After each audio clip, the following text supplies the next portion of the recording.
Très bon week-end, très chers compatriotes de la République démocratique du Congo. Le Lotosa, le 14 février, lobby le 15. Lelo, naye pona kobeta lisolo ya création, en train de faire le sport parce que le plus grand cadeau au Nzamba Pesaka, c'est ça que vous avez en bonne santé. Si vous êtes en bonne santé, il est nyonso. Il est qui bas millions en dollars, bas millions en livres sterling, bas millions, bas milliards en dollars, en francs congolais. Donc, débrouillé.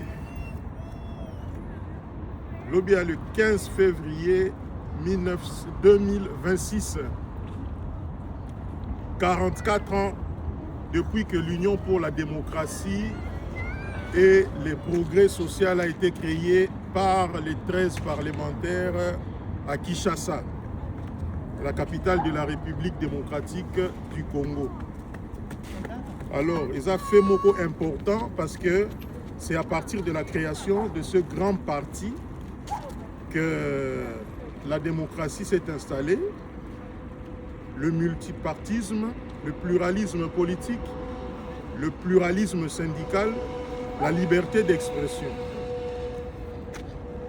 Je rends hommage au docteur Étienne Tshisekedi Wamulumba, Premier ministre de la République démocratique du Congo, Premier ministre honoraire. Je rends hommage du vivant de son épouse, parce que derrière un grand homme existe une grande dame. Maman Marthe, la vénérée Maman Marthe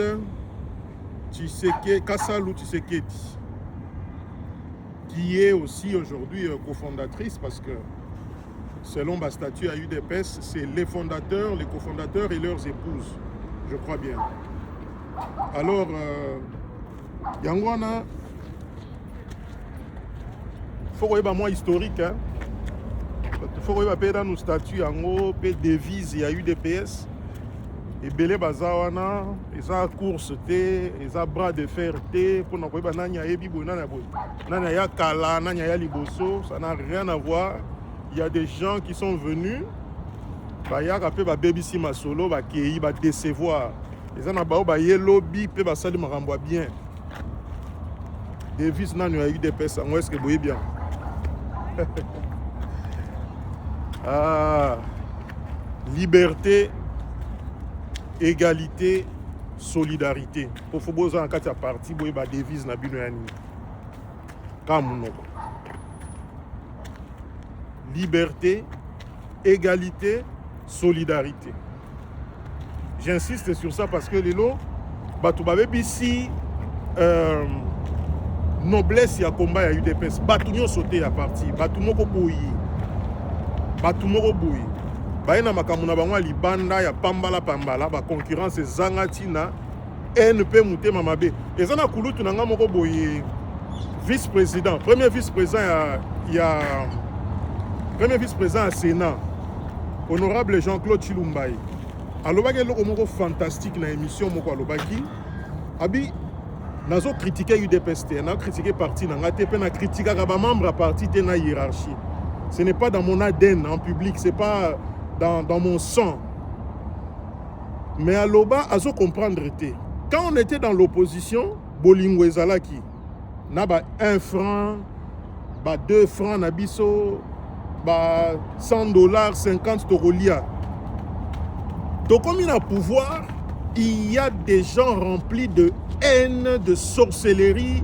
Bakot ça va réunion petit tel à roké libosoté mutu tel à rovanda ya ko sale lo côté soka yé pa na bisoté muté mamabe olé to zo boligo to ina na opposition na to yé na on pouvoir pour to solidifier implantation pe instauration en pouvoir na biso ya système na biso non. On nous oblige, on nous a jamais obligé. Une fois le président Tshisekedi nous a reçu, c'est pas un secret d'état ça. Il nous a dit dans notre législature alors na biso que na obligeaka bino te ke bo pesa na ba bise na munoko ndenge mwasi na mbali ba pesa naka mais bolingana bo se respecter, c'est tout ce que je vous demande. Bao bazalaka na réunion wana bayebi yango. Février-mars 2019, je pense. Alors, Bome Marabatuna Bassé, ça c'est un combat noble, c'est un parti de masse, c'est un parti de tout le monde. Ce n'est pas, c'est un patrimoine national, il faut qu'on tire à intimidation, peut pas bloquer les angatines. Alors, on va vite partir, hein. Vous savez très bien que à partir il y a massacre à Katekelaï, à partir il y a Ndenge Mbongo, ils se faire dilapider la banque centrale à l'époque du maréchal Mobutu. Bah, parlementaire, entre autres, homonyme Nanga, prophétiquement, les noms Galula, c'est prophétique. C'est prophétique. Na Étienne Tshisekedi wa Mulumba. Na Paul Kapita Chabagne. Na Kanana, Bazaki Ebele. Bazaki 13 oyo baye kokoma même muto bandai kokoma lettre. Oya sai ko initier pas inini bazaki kokutana, je n'invente rien, je ne sors pas ça de na cuisse Jupiter. Totangi ba livre peut total ka ba documentaire. C'est Joseph Ngalula, Étienne Tshisekedi, babandi kokoma lettre na ba collègue na bango. Lettre wana ezoko dénoncer ba abus pe ba makambo yo pouvoir ya Mobutu ezako sala. Gabegie financière, mauvaise gouvernance, dictature, qu'on bafoué les droits de l'homme. Donc on a qui dénoncé dans 4 Ndeboye, bas service à l'époque dirigé par Jean Setiale. Vous voyez, hein? Donc les bandas les lotés, les hommes forts. Les bandas les lotés. Les bandas les lotés au fait. Bas prêtre, bas lito, bas Setiale, les Mokolo à Pombo, ils sont encore là, vivants. Les Honoré Nwanda, les Chimbombo Mukuna, il y a eu des prêtres. Il y a des gens qui avaient de la hauteur. Na 1 mètre, ceux qui 20, ceux qui 1 mètre 30, tous à la humble. Na katia libaya, soi-disant bien, mituka, mongo tika la kanango. Ya biloko pamba. Bref. Lettre wane fuité bakangi Ngalula bake na ye na OUA ba collègue na ye Kyungu wa Kumwanza le patriarche paix à son âme Étienne Tshisekedi bakei na OUA bakangi pe bango péripétie et bandi ya combat na bango idée ezala refonte moko en interne ya MPR parce que MPR il faut boyeba la manifeste na bango na kati ils avaient prévoir qu'il n'y ait pas plus de 2 partis politiques. Donc la démocratie était prévue mais Mobutu ne a bafouaki yango a tchaki yango de côté pour na bolingwa pouvoir alinga ki pouvoir mingi. Et qui cour de sûreté de l'État à sa nef relégation et qui ba libérer bango ba amnistier bango tant ba amnistier bango. Quand je dis bango, c'est les 13 parlementaires. Tous les noms se trouvent dans des bouquins, dans des livres, dans Internet, vous allez trouver. Babimi, tant Babimi, bazo distraire bango toujours. Nos collaborateurs à Maréchal Mobutu, bazo distraire bango, ti to poussana, to poussani, ba décider non, créons un parti politique pour défendre nos idéaux parce que le président Mobutu nous distrait. On va créer Union pour la démocratie et le progrès social. Point. Ça s'arrête là. Et Kéhi Boye, des bandades quoi. Et Ningi Saki Mokili Mobimba. Ti Topusani. Comme on a 88, on a ba président Tshisekedi Félix Oyo. Excellence. Par relégué bango na bamboka baza ko souffrir. Alors ils ont payé le prix. Tina ba 88, c'est des accords de Badolite. Ndenge zalaka na vie, il n'y a pas de personne indispensable. Et ça na ba mususu ba katana ki na nzela ba continuer te. Ba Kibasa Maliba, na ba Birindwa, na ba Paul Kapita ba continuer, ils ont continué ti démocratisation combat en fait le 24 avril au to célébraka Auto célébraka. Na chauffé dans nous autres, hein. On a chauffé dans nous. Il y a des gens qui me font rire en fait. Alors,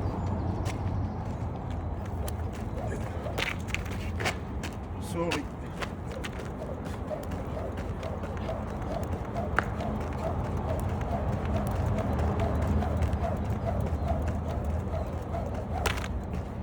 Alors, faut chauffer dans le manzoto. C'est quoi le truc au Kende? 24 avril, Maréchal Assali discours nae oya Tanguy Sabin Soli na miso alobi. Comprenez mon émotion. À ouvrir multipartisme. UDPS, basi ba créé en 82, mais ça qui est en officialité. Le Kende. Ba mouvement démocratisation, mutunyo so linga ça la partie est créé mais belé. Le Kota na obo e babengi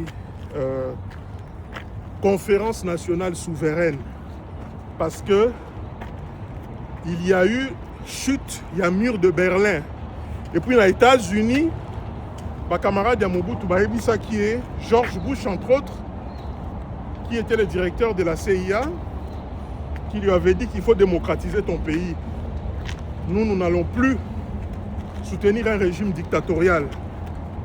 C'est pour ça ces deux faits importants. Chute ya mur de Berlin, donc Union soviétique et quoi, Panzani, États-Unis atikali na capitalisme na yewana. Nde sali que balobi faut ouvrir démocratie dans ton pays.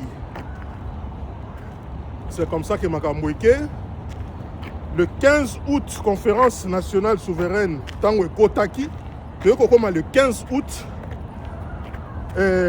Étienne Tshisekedi Wamulumba est brillamment élu Premier ministre de la conférence, issu de la conférence nationale souveraine, face à Thomas Kanza. Et vous savez que lors de cette élection, même les Mobutistes, les mouvanciers, les Votakaye, comme Mobutu ne pouvait pas le laisser travailler librement, toujours les Kambouya Banque centrale, Oyo Boyna Ibsibino, Naba 78, 79, les Kambouya Banque centrale, il y a gestion, il y a Mbongo. Et où met la quitte Bazo, où elle est là, en fait. Parce que lorsque vous avez réellement le pouvoir, vous devez avoir l'autorité, vous devez avoir l'impérium, les instruments de l'État. Hein? Au PSI ordre dans l'armée, dans la police, au PSI ordre dans le service à renseignement, au PSI ordre pour la Mbongo, trésorerie. Donc, comme c'était un combattant de la liberté, il respecte les textes. Nde Sali Boye, Mobutu Alongwe, et commis deux gouvernements, Ti Ekei, Nabitumba Wanakaka, Laurent Désiré Kabila, Bakeko Zoye, et l'on a écolobi la Laurent Désiré Kabila, Bakeko Zoye, Bomi, résolution à la conférence nationale souveraine, parce qu'en fait, en réalité, la conférence nationale souveraine devait nous amener aux élections en 1997, 95, 96, 97. Tu sais qu'il y a les mythes à continuer. Laurent Désiré Kabila, deuxième république et quoi? Étienne Tshisekedi,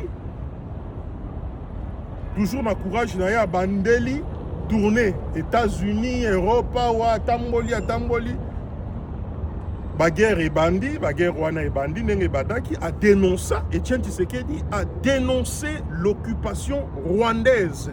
5 jours après l'arrivée de Laurent Désiré Kabila à Kinshasa, il a dit: je suis allé voir mon frère, mais j'ai l'impression que mon frère est pris en otage par des bonhommes, des jeunes hommes étrangers. On a évité. Alors, Ndeboye, à Zouaki, à distance, peut résister à qui? On va encore chauffer, se réchauffer là. On va encore se réchauffer.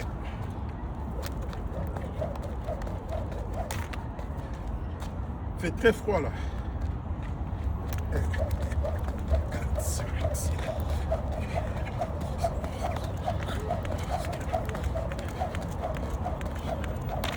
Alors, Nde Abundi, Père Abundi, azo continuer combat wana. Dans l'entretemps, nul n'est indispensable. Batu bayaka bakendeke. Abanda comme secrétaire national à l'organisation, lorsqu'il y a eu démocratisation, Aeko Souka, président national yango, UDPS pour la différence, on va UDPS bar Tshisekedi. Laurent Désiré Kabila ba bomie na ba Rwandais, o ba pesa qui est pouvoir, ba lia kanando kité. O ba benga Joseph Kabila, agent double, pion, il y a Paul Kagame a eu pouvoir. Toleki pour parler débat national, tu veux chuter na Sun City, va dribbler. Tu sais qu'il fallait qu'à la vice-président, l'un des vice-présidents, va dribbler. Ma côté transition à Bango, 1+4. Comme les élections étaient biaisées à l'époque, manipulation, propagande, intoxication, il y a des chaînes étrangères. Et les Kisaka Joseph Kabila comme le héros de la République démocratique du Congo. Sans lui, il est jeune, beau, intelligent. Tous ceux qui sont au Kanga, tous ceux qui ont fait des bololés, ils sont congolais. Batideli est un monsieur qu'on ne connaît même pas, qui n'a même pas d'amis à Kinshasa. Ndé Ekei, Étienne Tshisekedi, un visionnaire, avait compris qu'il ne faut pas aller dans ces élections. On va me ridiculiser, on va ridiculiser ce grand parti qui a lutté pour la liberté et la démocratie. Ndé a boycotté qui va élection, le biba tuba qui est élection en Adje. Élection salami, ba yibi bemba ba élection. Ekei papa Étienne Tshisekedi a beli, Zamba Sungiye. Toujours comme d'habitude, le problème est que raté dans la partie.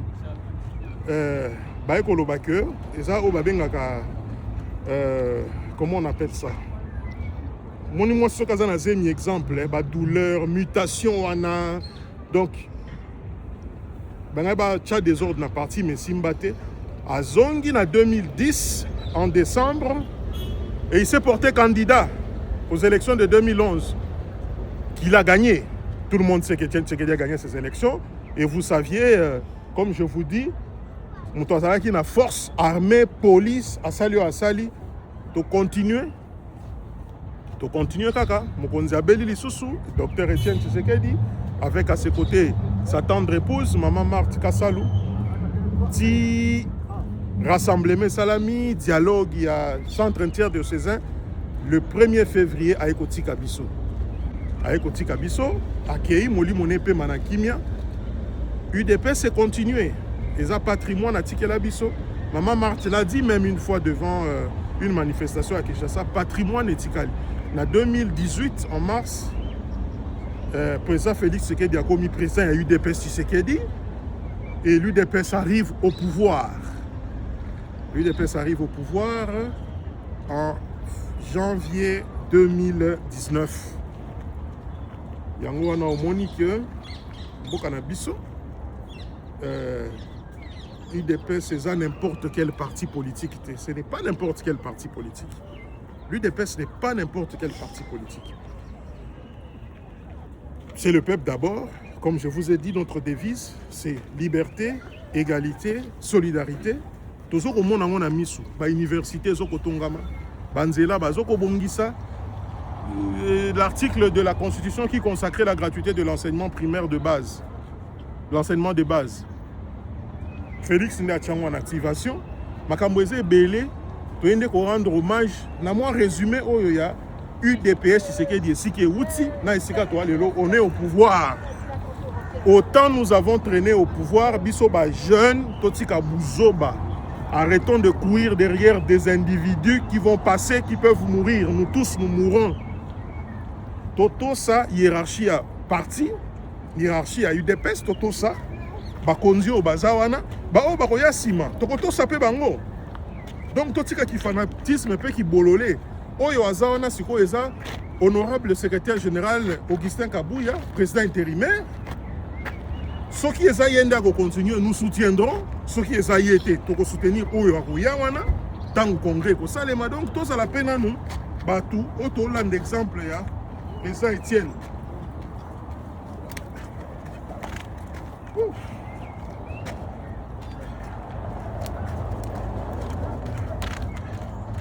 Il fait froid là.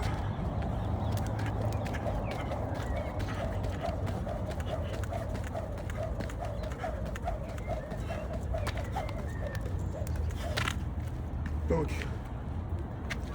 l'UDPS doit continuer. Autant nous avons traîné à l'opposition, autant à une seule condition. Il faut boyer bango. On a commis chuter, je commence à finir. L'union sacrée de la nation, c'est une très bonne chose. Pour autour, il y a Mokonzi, il faut pas force union suézale. Mais biso va toi UDPS. Toi ebake, ba base naturelle na biso photo garda kayango. Ngana kosenga na président na moment ya changer constitution. To passer na élection oyo ya ba liste. Neto ko découvrir force ya mutu na mutu. Donc vous votez des listes, vous ne votez pas des individus. Vous votez des listes. Donc neti Mbujimai, so va voter liste à UDPS. 6 sièges joueurs à UDPS. Lubumbashi, so va voter UDPS 6. Ceux qui 13 sur 14 sièges joueurs il y a UDPS. Et aussi, et là aussi la valeur il faut au salle. Et ça, Kozongi Sabiso, n'a pas 11 provinces Nabiso. Biloko Kabila Panzaki ba province on est dans Buzoba en fait. C'était pour diviser les Congolais pour mieux régner. Et pour finir, et là monsieur Ngana Lobeza ya Mokonziambo Kaza produit à UDPS. To aider, tous à un parti fort comme l'ANC en Afrique du Sud. Oyaza Makasi pas bien ça ba élu na e. Ne négociez pas les sièges du parti ou bien que là-bas parti Moussousou. Oh, et ça n'a pas opinion sur UT, bah monter en chair, pambala. Et là, il y a liste, voter les listes là, c'est très important. La stratégie des mosaïques, c'était une bonne stratégie, peut-être pour avoir beaucoup de sièges, mais la constitution, pour la constitution est en vigueur, il faut créer il faut rédiger, excusez-moi, une autre constitution par rapport à ça. Donc, Nassil ici, l'UDPS au pouvoir. L'UDPS a fait 37 ans au pouvoir. Il faut ça la paix 37 ans, 37 ans à l'opposition, il faut ça la paix 37 ans au pouvoir. Et ça très important. Et ça très important. Et pour permettre président et la République UDPS pour Fachi Béton à Zanan. Élection exaltée pour Bitumbea Namboka. C'est le bien. Président Assemblée UDPS, président Sénat UDPS, Premier ministre UDPS, Neboeza. Pour diriger Mboka na devise, il y a liberté, égalité, solidarité. Je vous remercie. Bonne fête à notre bébé de l'UDPS, tu sais qu'elle dit. Bonne fête aux combattants de l'Union et combattantes de l'Union pour la démocratie et le progrès social. Bonne fête à maman Marthe Kassalou. Pe na ba parlementaire au Vatican na Bomoui. La secrétaire générale Augustin Kabouya pe ba adjoint naye.